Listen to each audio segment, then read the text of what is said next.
ఇందాక కుమార్ గారు అడిగిన ఎక్స్టెన్షనే చెప్పండి. యాక్చువల్గా రంగస్థలం లాంటి సినిమాలు వచ్చినప్పుడు క్యాస్ట్ని డైరెక్ట్గా చెప్పకుండా ఇండైరెక్ట్గా చెప్తూ సినిమా అంతా జాగ్రత్తగా సబ్జెక్ట్ చేశారు. అవును అవును, అర్థం చేసుకుంటే తప్ప ఏ రెండు కులాల మధ్య గొడవ అన్నది క్లారిటీ ఉండదు. అవును, అంటే సాధారణంగా సినిమాకి మనోభావాలు అవి దెబ్బతినడం ఇలాంటి కోసం. బట్ మీ సినిమాలో ఒక కమ్యూనిటీ అయితే ఓపెన్ కలపరంగా, బట్ అవతల కమ్యూనిటీ పరంగా మీరు చూసుకుని ఇబ్బంది లేకుండా డీల్ చేశారా? లేకపోతే అందులో మీరు తీస్తుంది గోదావరి జిల్లాలో, అంటే కమ్యూనిటీ గురించి చెప్పండి. అసలే మీరు తీస్తుంది గోదావరి జిల్లాలో, ఈ శిరోమండలం అన్నది గోదావరి జిల్లాలో ఎంత గడబిడో తెలిసిందే. సో మీరు ఎలాంటి జాగ్రత్తలు తీసుకున్నారు? అంటే నేను గోదావరి జిల్లా ఉన్నానండి. సో డెఫినెట్లీ అదైతే రాదండి. అంటే రెండు కులాల మధ్యలో అనే దానికంటే ఇద్దరు మనుషుల మధ్యలో జరుగుద్ది. వాళ్ళిద్దరికి ఒక కులాలు ఉన్నాయి అంతే.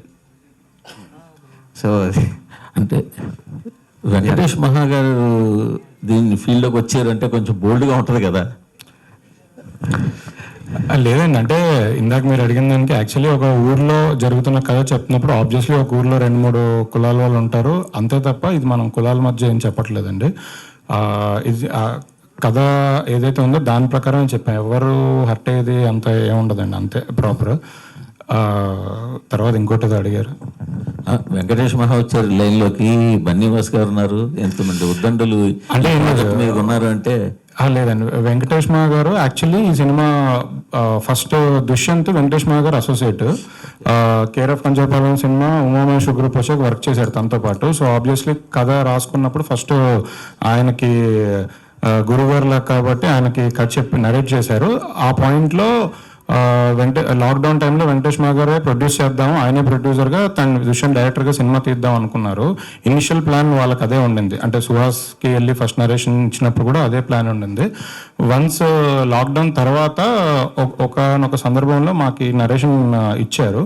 ఇచ్చినప్పుడు మేమే వెంకటేష్ మహా గారికి చెప్పింది ఏంటంటే, మీరు ఎలానో మీరు డైరెక్టర్గా వేరే అంటే ఆయన కమిట్మెంట్స్ ఆయనకు ఉంటాయి కదా, ఆయన సినిమాలు ఆయన ఉంటాయి కదా, ఇది ప్రొడక్షన్ ఎందుకులేండి మేము చేస్తాం, ఇది మేము చేసుకుంటామని మేము చేసాం. సో అది ఆయన అప్పుడు యాక్చువల్లీ ప్రొడ్యూసర్గా ఉండాల్సిన సినిమా మేము ప్రొడ్యూసర్గా ఆయనని ప్రజెంటర్గా పెట్టి మేము ప్రొడ్యూసర్గా ఈ సినిమా కంటిన్యూ చేసామండి. అయితే 2007 బ్యాక్డ్రాప్ స్టోరీ అంటున్నారు. సో ఇది రియల్ స్టోరీనా ఏంటి, మీరు చూసిన స్టోరీనా? నేను చిన్నప్పటి నుంచి అంటే నేను పెరిగిన వాతావరణంలో నేను చూసిన కొన్ని స్టోరీస్ని బేస్ చేసుకొని కొంతవరకు ఫిక్షన్ ఉంటుంది, ఒక 50%. సో అదే ఫిక్షన్ ప్లస్ నేను చూసిన కొన్ని రియల్ ఇన్సిడెంట్స్ని బేస్ చేసుకొని రాసింది. సుహాస్ గారు, సో అంటే మీరు కలర్ ఫోటో తీసుకున్నా, ఇప్పుడు ఈ మూవీ తీసుకున్నా కూడా కులాల బ్యాక్డ్రాప్లో సినిమా వస్తుంది. సో మీరు దానికి యాప్ట్ అవుతారనుకుని చేస్తున్నారా, లేదా స్టోరీస్ నచ్చి చేస్తున్నారా? కులాల బ్యాక్డ్రాప్లో అసలు నేను ఏ సినిమా చేయలేదండి. కలర్ డిస్క్రిమినేషన్, కులం కాదు అది, కలర్ కావచ్చు కానీ అంత మంచి డైలాగ్ చేశానా? ఓకే. సో మీ పెళ్లికి కలర్ ఫోటోలో పెళ్లికి సంబంధించి కులాలే కదా టాపిక్? కాదండి, సునీల్ క్లారిటీగా చెప్తారండి. నాకు తెల్లగా ఉన్నవాడితో ఇష్టం తప్ప ఇలాంటి నల్లోడి బిల్లు ఇవ్వాలి అంటారు. సో ఈ స్టోరీ సెలెక్ట్ చేసుకోవడానికి ఏంటి రీజన్ అంటారు? కథ చాలా బాగుంటుందండి. ఇంకా చాలా ఇన్సిడెంట్స్ నేను కనెక్ట్ అయ్యాను.